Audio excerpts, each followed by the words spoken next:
So you've set up your reward, you've set up all your different custom audiences, you've set up your landing page. Now this is where individuals are going to consider whether or not they're going to purchase from you. And this is the longest stage. Some customers, like I mentioned earlier, it can take up to 8 interaction with your brand or 10. It could take up to a year. It really depends. So you absolutely need to run retargeting ads on Instagram, Facebook, even Google. If you aren't familiar with Google AdWords or YouTube, paid ads as well, extremely efficient. Now, it really depends on your marketing budget. If you're just starting out, the very bare minimum is for you to have Instagram ads in place. So what you're going to do is you're retarget people who have engaged with your ad. You're going to find the following in the engagement section under video, like I showed in the previous chapter. So you want to retarget these individuals and you just want to run the same ad, or you can have a specific ad. You can have something that say, hey, notice that you didn't get the offer, life got in the way, make sure to check us out.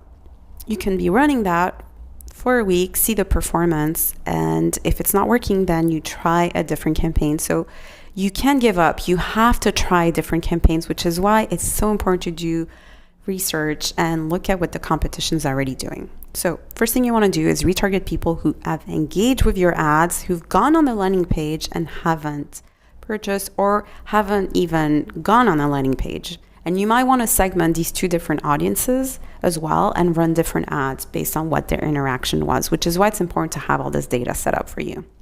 Then you also want to retarget people who are engaging with your Instagram content. And Facebook now gives you the ability to tag or to have your Instagram account linked to your AdWords, especially if you're going to be doing ads specifically on Instagram. So make sure that individuals who saw your page or saw your content, that you can also retarget them and tell them about the offer. So something to keep in mind. These audiences are going to do two different things. So the first audience that I mentioned is the one who already saw the reward, already saw the ad. You want to give them fear of missing out, essentially. So they take that opportunity on, whether it's signing up for your webinar or having access to this free product. Make sure that you give them, your goal is fear of missing out. Now, someone who has interacted or saw your content once or twice, they might not have seen your reward. So it's important for you to speak to them in a different tone and be like, hey, just so you know, we have this cool contest. We'd love if you could be part of it, etc. So again, you must have all this information in place. The second thing is you need to set up all your different email sequences, especially if you have an ebook or if you have a webinar, etc. So the first thing is,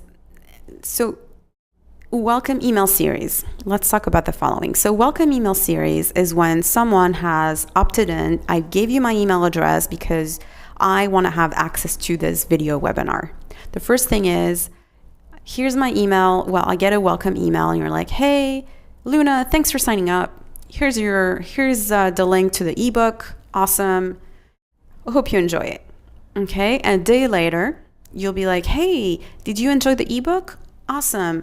Well, let me introduce myself. My name is so-and-so, and I do digital marketing for all these clients. And this is where you tell your personal story. If you're an e-commerce or Etsy shop, you can have the same approach, where essentially you start with your welcome email, like, hey, super cool. Here's your item. It's going to be shipped to you in a couple days, da-da-dee-da-da-da. The next day, hey, my name is, and I love doing canvases because XYZ, I'm an artist, here's my story. Then you want to have another email. Join our tribe, or here's a link to all other social media channel, whether you have a Facebook group perhaps, or you are on YouTube, this is where you tell them more about your mission, your brand's mission, where to follow you, where to get more information. And then you want to send a fourth email where you activate. So this is where essentially you want to try to get them to purchase something if they haven't already. Or you could have a blog post. This is really up to you.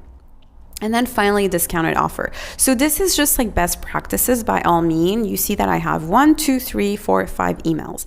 You want to send a series because open rates continue going down. You also want to have the data, and it's important for people to continue seeing your name. You're like, oh, well, this is going to get annoying. No, it's not going to get annoying. So this is where a lot of brands don't understand that it takes multiple interactions for people to want to purchase from you or anything. And if somebody unsubscribes, it's not the end of the world. They're not the right customer, or something's wrong with your messaging. So it's important for you to be able to deal with the rejection and understand what the data is telling you.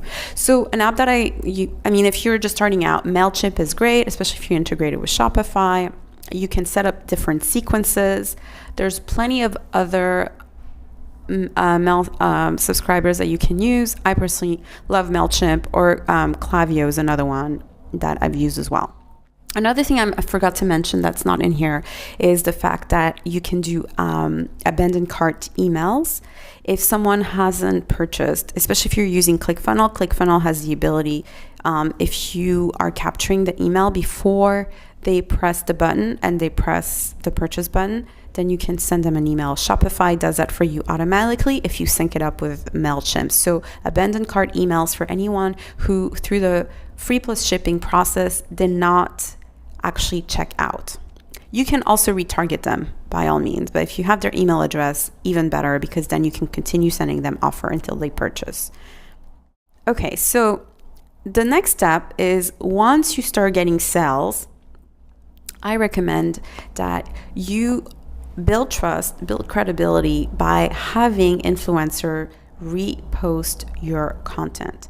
So this is the retargeting phase, right? Like we talked about, where essentially this customer has seen your contest, let's say a contest to go to Morocco. So they've seen your contest a few times. They still haven't engaged because in their mind, they're like, well, I still don't really know who this brand is. I'm still feeling squeamish about whether or not I want to like participate in this contest. I'm probably not going to win, like whatever. This is when you bring in your next campaign. The next campaign essentially would be when these influencers you have interacted with, because you know that this campaign has potential. You're already seeing results, like whether people signing up, you're getting 100 emails a day, for instance, like, or even 10 emails if you're starting out.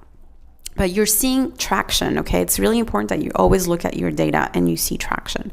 But the next stage would be that you partner up with these influencers and you ask them for a testimonial, or you ask them to tout what it is you're working on. So if you're doing the contest like we talked about, this could be the influencer in front of their laptop or with a brochure of your contest, be like, hey, I just participated in this contest, like, have you as well?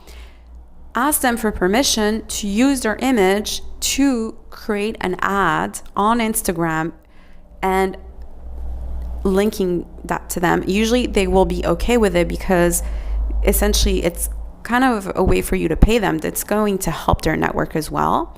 But it's going to help you. So essentially what the purpose of this ad is that it's building trust, it's building credibility. Because there's nothing like seeing other people wearing an item or other people vouching for something, even if it's an ad. And the beauty of it is as well, and this is where it gets a little bit more advanced, you can actually retarget her audience. And you can do so through the different interests, or you can ask for access to her Facebook ad account. See if she gives it to you. Like, I mean, you can negotiate the following, and I've done this for a client, but essentially you can target her audience and have her audience see, hey, like, in order to boost the post, because you don't know if her entire audience is going to see it, that essentially she's promoting and she's collaborating with your brand. Okay, so this is a very important stage because, like I mentioned, you want to test different things, especially as these individuals start seeing your ads over and over again. Now, rinse and repeat. You need to look at your data. Google Analytics, make sure you have all your UTM tags installed. You need to take a deep dive as to how Google Analytics works. If you're using ClickFunnels or any other, or even Unbounce, they have data inside their platform. So you need to look at the page views. You need to see how it's converting as well. It really depends on a case per case. So conversion rates usually are around 3%. Anything below that, it's not performing as well. So how many people actually went to the order form if you're doing free plus shipping? How many of these people actually checked out, meaning that they actually purchased the item if you're doing free plus shipping? So look at all this. Look at the bounce rate as well. If your bounce rate is above 50%, then you have a problem, meaning that your landing page needs to be reworked, your campaign needs to be reworked, and also look at your Instagram analytics. How many people are visiting your profile? How many users are you adding onto this list, etc. And when you're also running ads, make sure that you're aiming for less than $1 per cost per link. Click, okay, CPC. So Facebook Ads Manager, this is where you're going to get this information for all your different ads, and also look at how much the add to carts are costing you. If your item is around $10, you need to make sure that it's under, that your add to carts are less than 5, would be my recommendation. Okay, so important for you to, this is going to be the stage where you're going to be spending the most time, because it might take, like I mentioned, a couple campaigns for you to get this right. But make sure you follow all these different steps. All right, let's jump into the next chapter.